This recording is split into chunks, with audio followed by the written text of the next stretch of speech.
I'm still chasing green grass. The ewes have been bred. And one thing I'm seeing out here today, after this rain, it rained the past couple days, is young grasshoppers. They are coming up because of how warm it is, and after the rain, they think it's spring, which may be a good thing, may not. What I'm hoping for is they all hatch, they all come up, and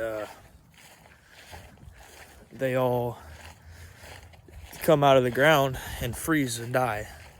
And maybe that might help us out in actual spring to help keep some of them down. You're following me.